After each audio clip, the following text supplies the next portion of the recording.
the CBS Broadcast Center in Los Angeles, this is CBS 2 News at 11 p.m. We can't have a city council where every day we go in, there's someone sitting there that called the black child a monkey. Now at 11 and streaming on CBS News Los Angeles, a new resignation announced and growing calls for others to step down after leaked audio of racist remarks at the highest levels of LA leadership. It is time that we say enough, and it is time that we say resign. And tonight, a candlelight vigil at LA City Hall as leaders call for unity amid the growing controversy. Good evening, everyone. I'm Pat Harvey. Reaction still pouring in tonight to council members making racist remarks. And we have triple team coverage for you tonight, beginning with CBS 2 political reporter Tom Waite. Tom? And good evening to you, Pat. Tonight, the Los Angeles County Federation of Labor President Ron Herrera has resigned. He was in the room when that recording was made. Meanwhile, the city councilman whose son was the target of some of the worst of the racist insults is speaking out. Mike Bonin Monday night, still trying to process the past 2 days, but I know people are jockeying for council pres. My thoughts, we shouldn't vote for anyone who didn't call for resignations. Bonin's Monday evening comments come after a dizzying day of developments. First, Councilwoman Nuri Martinez announcing she would be stepping down as council president, but keeping her seat. Martinez trying to quell the outrage after these recorded racist comments from a year ago were made public. So you'll start seeing them line up. Martinez was meeting about redistricting with council members Kevin De Leon and Gil Cedillo, along with LA Labor Federation President Ron Herrera. Knock LA posted the video. It's unknown who recorded the conversation. This white guy with this little black kid. Councilwoman Martinez can be heard making racist insults against Councilman Mike Bonin's 2-year-old son and calls him a little monkey in Spanish. Like, this kid needs a beat down. Like, let me take him around the corner and then I'll bring him back. There's nothing you can do to control him. Also in the recording, De Leon reportedly refers to Bonin as a 4th black member of the city council and appears to make a comparison of Bonin's child to one of Martinez's expensive handbags. And Councilman Gil Cedillo says this about Koreatown. Yeah, let's go K-Town. Yeah, I see a lot of little short, dark people. Yeah, puro Oaxacan Koreans. Not even like Kevin, little one. Councilwoman Nathia Rahman says the comments about her district and redistricting are outrageous. What this conversation clearly points to for me is that we need an independent redistricting commission. What was being discussed throughout that entire discussion was conversations about individual political power and how to use the redistricting process to preserve it. Mayor Garcetti joining the chorus of calls for the 3 council members to resign. Get them out! At the Southside Bethel Baptist Church in South LA on Monday, a large group of civil rights and religious leaders gathered on stage denouncing the hateful and racist language heard on the recording. We as the people need to stand up and say, working with African Americans, Latinos, and Asian Pacific Islanders, we are going to move beyond this. The chickens have come home to roost. We see who's for us, and we see who is against us. Tomorrow morning, there is a regularly scheduled city council meeting, and tomorrow night, there is a mayoral debate. And of course, we'll have full coverage of both of those. Live in the newsroom, I'm Tom Waite. Pat, back to you. All right, thanks for your reporting, Tom, and look forward to more tomorrow. And many are wondering tonight, what happens if the council members refuse to resign?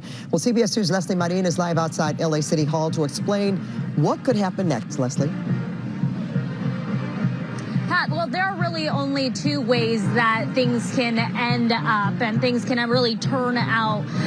But I will tell you, experts tell us the easiest way is for these members to resign. And here behind me, a late night rally put on by council member Corinne Price. You can hear right there a traditional Oaxacan band. People calling for the community to unite and for these council members to step down. The hate speech, the racist talk. You know, the right thing and the honorable thing to do is to resign. Mitch O'Farrell and Monica Rodriguez are just some of the council members calling on Nuri Martinez, Kevin De Leon, and Gil Cedillo to resign from their seats. Martinez has already resigned from her position as council president. We spoke with political expert Jessica Levinson. I think what she's hoping is that taking this concrete step will stem the ties for her to step down completely.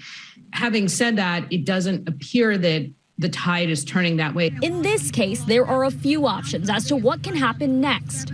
The first, and according to Levinson, maybe the quickest, is for the members to resign. It's difficult for colleagues to oust a member of the city council, really, unless they just bow to political pressure. But one of the routes to try and remove somebody who the voters think is simply not fit to serve in office is to start a recall election. In the case of a recall, Martinez and De Leon would only be eligible since Gil Cedillo lost his re-election bid back in June. It could be 6 to 8 months and a costly process for taxpayers. And recent recalls against Governor Newsom and District Attorney George Gascon have failed. History indicates that it's difficult to qualify these recall elections, and then once they do qualify, it's difficult for them to be successful. In some cases, council members could be suspended from office and stripped of their voting powers, salaries, and benefits, like in the case of Mark Ridley Thomas, who is facing corruption and bribery charges. But according to Levinson, that wouldn't be possible here. It was a little bit different because there was a criminal investigation and criminal proceedings. Nothing is happening at this point with respect to a criminal proceeding or criminal investigation. On Tuesday, the city council will meet for the first time since the recording surfaced. Councilmember Rodriguez plans to introduce a motion to vote in a new council president. Begin the work for our body to start the healing process. I think it's imperative that we move swiftly. And if these council members do decide to step down and resign, well, Levinson did tell me that either the current city council could either appoint someone in their place or they can hold a special election. Reporting live, Leslie Marin, CBS 2 News. Leslie, thank you. Now, the controversy comes just weeks ahead of the LA mayoral election. Both candidates, Rick Caruso and Karen Bass, believe all 3 council members involved in the scandal should resign. Now, they don't believe Nuri Martinez, Kevin De Leon, and Gil Cedillo should be allowed to remain on the city council after the comments they made. They've made terrible comments, vile comments. They've misrepresented the community. No allegiances. I have no allegiances other than the residents of this city. Representative Karen Bass touted her more than 30 years experience handling racial divides in this statement, saying, to move forward as a city, we must move past the politics of divide and conquer. There is no place for division and hate in Los Angeles. And stay with CBS 2 News for the latest on the LA City Council controversy. And don't forget, we are streaming 24/7 on CBS News Los Angeles. Now, this breaking news tonight, the LA County Sheriff's Department is looking for a missing 11-year-old boy. Gerald Bernard was last seen around 4:30 this afternoon on Oak Grove Drive in Pasadena. Investigators believe he was heading to West 43rd Street near Vermont Square in South LA. If you have seen Gerald, you are asked to call the Sheriff's Department or Crime Stoppers. And an emotional evening outside a Highland Park liquor store where a longtime clerk was honored tonight. Friends and family gathered to remember Steve Reyes, who was killed on Thursday. Teenagers hit him with a scooter while stealing beer. The teens are described as 2 boys and 2 girls. They all got away. He was just working to provide for his family, take care of his mother, and, some tragic things had to happen. There's nothing that can undo the past, but that does not mean that my family is not going to hold them accountable to the fullest extent of the law. Reyes was a father of 4 adult children. He was 68 years old. New Ring video shows the moment a truck slams into 2 restaurants in Orange County. It happened yesterday around 5 on Bristol Street in Costa Mesa.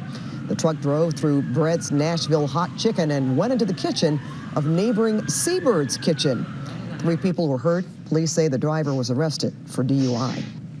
And legendary disc jockey Art LeBeau, who filled LA airwaves with classic sounds for more than 70 years, has died following a battle with pneumonia. Well, hello, it's Art LeBeau checking in here for the Tuesday edition of the Art LeBeau Connection. He started his own amateur radio program at age 17 from his bedroom in South LA and was one of the first to play rock and roll music on the West Coast. Now, after getting his official start in San Francisco, he returned to LA, broadcasting live from a drive-in at Sunset and Cahuenga. His love song and dedication show was a nighttime staple, and he was also among the first DJs to play music by both black and white artists, and he built a major following among Latino communities. Art LeBeau was 97. And next here at 11, dangerous routes. It's quite scary. People don't drive properly. It's a blind corner. Of the 10 deadliest roads in the state, 6 are right here in Southern California. Coming up, where are they and how can you stay safe? Plus, a dramatic scene in the Inland Empire after a truck crashes through a grocery store, injuring 8 people. And we're getting a look outside right now at the pier. You will see a little bit of cloud cover and possibly more rain headed our way all week. We'll show you exactly when and where next. Tonight, crews are cleaning up after a truck slams into a grocery store in Rialto, injuring 8 people. Investigators say the driver accidentally hit the gas instead of the brakes, crashing through the entrance of the Stater Brothers store on Baseline Road. Among the 8 people injured, 1 woman has a broken leg. Everyone is expected to survive. Now, California roads can be beautiful, but they can also be deadly, and some of them are dangerous, more dangerous than others. CBS 2's Joy Benedict takes a look at the most deadly SoCal roads, and she finds out what you can do to stay safe. Blue skies, open roads, and asphalt. From its freeways to back roads, California has almost 400,000 miles of pavement for your driving pleasure. But with top speeds and countless cars, it can also be known for something else. It's quite scary. Terrifying for drivers who have to tackle the deadliest road in the state every day. Honestly, it's the people that want to drive way too fast up and down the hill. People don't drive properly.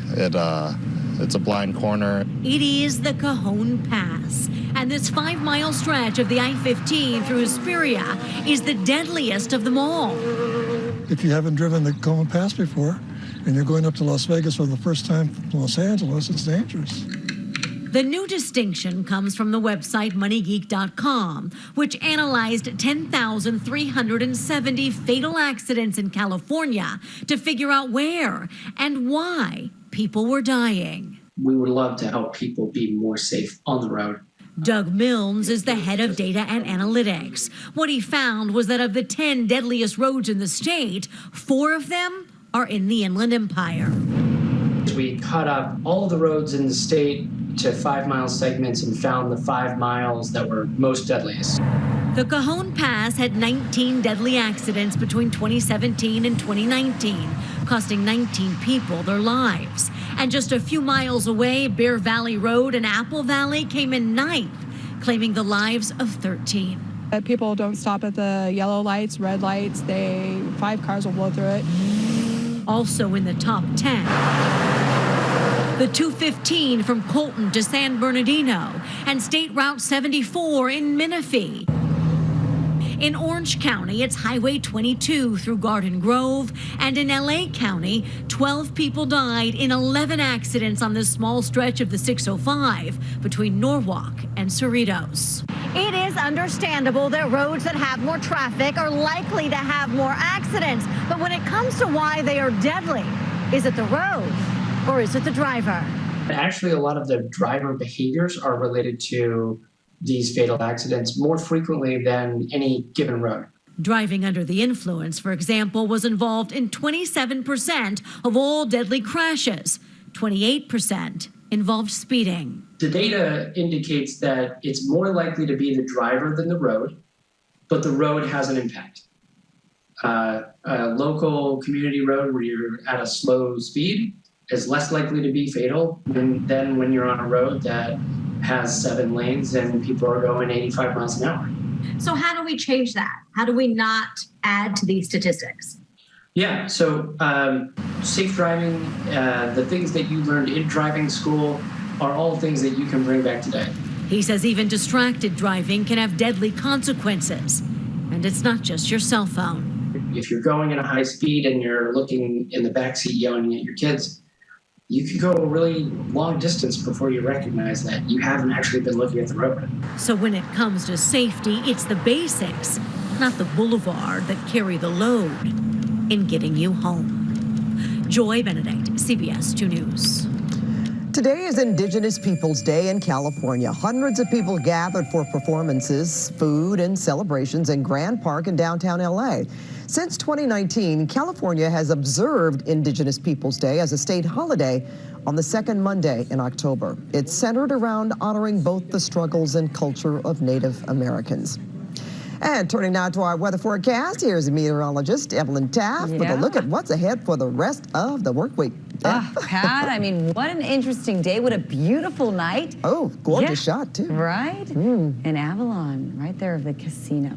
So, yes, a little bit of cloud cover and a little cooler. We woke up to quite a bit of that gray. And that's fitting because technically we are in fall, even though it hasn't been feeling like it. It's going to be a little cooler for now, a little warmer later in the week.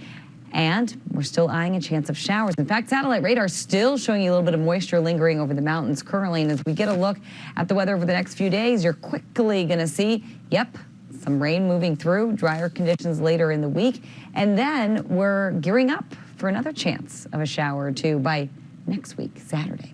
So grab a light layer tomorrow. It's going to be a little bit of a foggy start for a lot of us. Slow to clear, actually, and temperatures slightly below normal. Then, chance of thunderstorms over the mountains each afternoon through Wednesday. Satellite and radar tracker showing you just that. It is set for right now, and we're still looking at some lingering moisture clearing overnight and then coming back as we head into the early morning hours and afternoon hours tomorrow. Then we're at it again on Wednesday. We could see some residual moisture over the Ventura County Mountains, Santa Barbara County Mountains.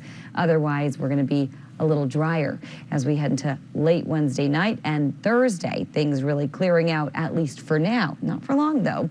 As we go look at our hour-by-hour forecast for the basin, temperatures in the 60s and 70s. As we check in with Linwood, you'll see mid-70s, Inglewood in the 70s, Gardena in the 70s, Torrance at 72. Our hour-by-hour forecast right here for Orange County. We're going to wake up to 60s, and we're going to end up in the 70s by the afternoon hour. So technically, we are going to be a little below average for this time of year. Let's take a closer look at what we're expecting by tomorrow, the next day, the day after that. Our 7-day forecast doing the job right there. 70s through Friday, cooler in the 60s by the weekend. The valleys, same pattern goes in the IE, also expecting 80s, turning to 70s, and maybe, just maybe, Pat, a slight chance of a shower on Saturday for the basin and the coast. We'll continue to track that, but for now, back to you. We never argue about a shower, not around here. Thank you, Evelyn. Jury selection begins here in LA in the case against disgraced Hollywood producer Harvey Weinstein. The big-name accuser set to testify. Well, today, jury selection began in Harvey Weinstein's sex crimes trial here in L.A. The disgraced movie mogul is already serving a 23-year prison sentence for rape and sexual assault in New York. In L.A., Weinstein faces 11 counts of sexual assault involving 5 women. All 5 are expected to testify, including Jennifer Siebel Newsom, the wife of Governor Newsom. According to her spokesperson, Siebel Newsom says she was sexually assaulted by Weinstein during what was supposed to be a business meeting. And Jim Hill is here now with a look ahead at sports. Major League Baseball. All right. Here we go. The Dodgers begin it. Trying to win another one. We're going to hear from Dodger manager Dave Roberts as they get set to face the San Diego Padres in Game 1 of the National League Division Series tomorrow at Chavez Ravine. And the Las Vegas Raiders face the Chiefs in Kansas City tonight. The highlights for you are next in sports. The Sports Report on CBS 2 is sponsored by Morongo Casino Resort and Spa. Good times. This sports update is sponsored by Morongo Casino Resort and Spa. And good evening again, everyone. We begin Sports Night with the NFL in a Monday night showdown in Kansas City between the Raiders and the Chiefs. Patrick Mahomes and the Chiefs had won the last 3 meetings against the Silver and Black. Kansas City actually trailed by 17 points at one point in the game, but Patrick Mahomes and Kelsey are really helping them to make a comeback. The Chiefs now trail by a score of 20-17 in the third. Mahomes scrambles to find Kelsey. He breaks 3 tackles for his 3rd touchdown that gives the Chiefs their first lead at 24-20. How about this, though? It's a 1-point game in the 4th quarter. from the 1. Kelsey gets himself open for his 4th touchdown catch of the evening. Chiefs get the victory 30-29, and frustration from Devontae Adams as he shoves a cameraman while leaving the field after the game. And later, Adams apologized. I want to apologize to the guy. Some guy running off the field, and he ran, jumped in front of me. We coming off the field, and I bumped into him and kind of pushed him, and then he ended up on the ground. So I want to say sorry to him for that, because that was just frustration mixed with him running and literally just running in front of me, and that was shouldn't have responded that way. But that's how I initially responded. So I want to apologize to him for that. In Major League Baseball, it's World Series championship or bust for the best team in baseball. Of course, the Dodgers, that who we're talking about, begin their postseason run tomorrow as they host the Padres in Game 1 of the National League Division Series. The Dodgers are looking for their 2nd championship in 3 years, and it all starts with a very familiar foe. The Blue Crew dominated the Padres this past season, winning 14 of 19 games, and they've won 9 straight series dating back to last year. This afternoon, manager Dave Roberts was asked if it's possible to keep all the emotion of facing a division rival from playing a factor in the series. Is it possible? I guess it's possible, but it's very unlikely given the recent history, the geography, the familiarity. So there's going to be a lot of emotions. It's going to be exciting, not only for players and fans. It's going to be a very intense series. And how about this? The newest NIL recipient is Bronny James, after finalizing a deal with Nike along with 4 other college athletes. The 18-year-old likely will stay in college more than 1 year when will almost certainly declare for the NBA draft as soon as he is able. And Pat, his father's already said, I want to play with my son. Yeah, wherever he goes. That's going to happen, too. What about this? Steve Sachs, Eric Karros, they're going to throw out the ceremonial first pitch. Can you imagine that? That's going to be absolutely incredible at the National League Division Series between the Dodgers and the Padres. That's going to happen tomorrow. Those two are really good. They deserve it, too. Yeah, they really do. I remember Eric. Yes. It's so much fun. All right, thank you, Jim. Okay, thank you. Just before Colbert, one gorgeous gore. This year's winner at the Half Moon Bay Pumpkin Weigh-Off sets a new record. Coming up next on The Late Show with Stephen Colbert, actors Colin Farrell and Brendan Gleeson, plus comedian Paul Mercurio. But just before Colbert, we have a winner. The 49th Annual World Championship Pumpkin Weigh-Off in Half Moon Bay took place today. A horticulture teacher from Minnesota set a new U.S. record for the heaviest pumpkin. The winning gourd tipped the scales at just over 2,500 pounds. Along with bragging rights, the winner took home $23,000. And thank you for joining us tonight. We are streaming 24/7 on CBS News Los Angeles, and we're back at 4:30 a.m. with CBS 2 this morning. The Late Show with Stephen Colbert is next.